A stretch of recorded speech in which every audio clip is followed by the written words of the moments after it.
Les indices Schiller, est-ce que les marchés sont en surchauffe? C'est la grande question du moment. Et pour y voir plus clair, on va justement se pencher sur ces fameux indices. Alors, est-ce que les actions et l'immobilier sont surévalués? C'est vraiment la question que tout le monde se pose en ce moment.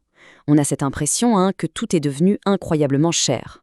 Mais est-ce juste une impression ou une réalité? Comment savoir? Eh bien, pour nous aider, on va se tourner vers les travaux d'un certain Robert Schiller. C'est un lauréat du prix Nobel et il a justement créé des outils super puissants pour prendre la température des marchés. C'est un peu comme des thermomètres économiques pour voir si ça chauffe trop. Alors, attention, petite précision qui a son importance. Quand on parle de l'indice de Schiller, en fait, il faut savoir qu'il y en a deux. Le premier, c'est le ratio Schiller-PI, aussi appelé CAP, qui lui regarde le marché des actions. Et le deuxième, c'est l'indice Case-Shiller, qui se concentre sur le marché de l'immobilier. Donc, deux outils, deux marchés, mais au fond, la même question, est-ce que ça surchauffe? Allez, on commence tout de suite avec le premier thermomètre, celui du marché boursier. On va décortiquer ensemble ce fameux ratio CAPE. Le ratio CAP-CAP, qu'est-ce que c'est concrètement? En fait, c'est assez simple. On prend le prix de l'indice S&P 500, donc les 500 plus grandes entreprises américaines, et on le compare à la moyenne de leurs bénéfices sur les 10 dernières années. Et point très important, on ajuste tout ça avec l'inflation. L'idée, c'est de lisser les cycles économiques, les bons comme les mauvais moments, pour avoir une vision vraiment long terme de la valeur du marché. Bon, et alors, ce ratio, il nous dit quoi aujourd'hui? Accrochez-vous bien. À la date du 10 novembre 2025, il s'élève à 39,67. Voilà, retenez bien ce chiffre. 39,67. Bon, dit comme ça ne parle pas forcément. Mais pour comprendre, il faut comparer. La médiane historique de ce ratio, c'est 16,04. Oui, 16. On est donc à plus du double. Et non parlons pas du plus bas historique, qui était de 4,78. On en est très, très loin. En général, on considère que quand ce ratio dépasse 30, le marché commence à être très, très cher. On parle de surchauffe.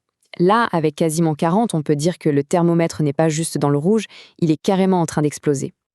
Ok, ça c'était pour les actions. Passons maintenant au deuxième grand marché, l'immobilier.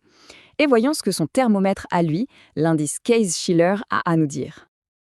Alors, cet indice, il suit l'évolution du prix des maisons individuelles aux États-Unis. Et pour que ce soit facile à suivre, ils ont fait un truc tout simple, ils ont fixé la valeur de base à 100 en janvier 2000. Comme ça, on voit tout de suite l'évolution. C'est maintenant, non? Et aujourd'hui alors? Eh bien, en septembre 2025, cet indice est monté à environ 325. Et là, cette frise, elle nous raconte une histoire, une vraie montagne russe. On part de notre base 100 en 2000, ça grimpe, jusqu'au fameux pic de 2006. En pleine bulle des subprimes, on atteint à peu près 210. Et puis, c'est le crash de 2008, la chute. Et aujourd'hui, eh bien regardez, on est bien, bien plus haut que le pic de 2006.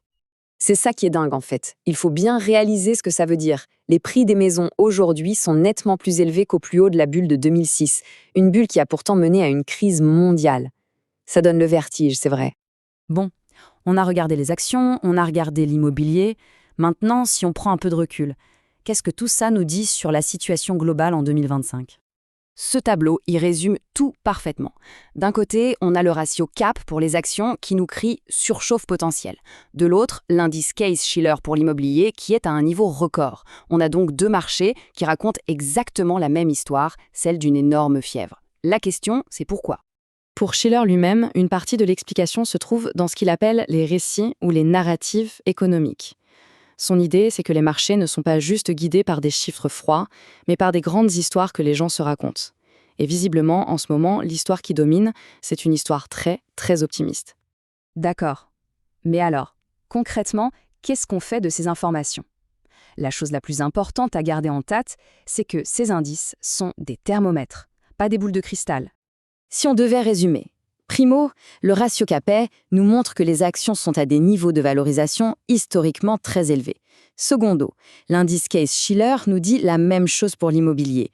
Les deux thermomètres sont donc au rouge vif. Mais, et c'est vraiment le point crucial, ils nous signalent un niveau de risque élevé, ils ne prédisent pas un crash imminent. Un marché cher peut le rester encore longtemps. Ce qui nous laisse avec une dernière question, une question un peu vertigineuse. Les indicateurs de fièvre clignotent de partout. Alors, quelle est cette histoire si convaincante que le marché se raconte à lui-même pour continuer à danser comme si de rien n'était?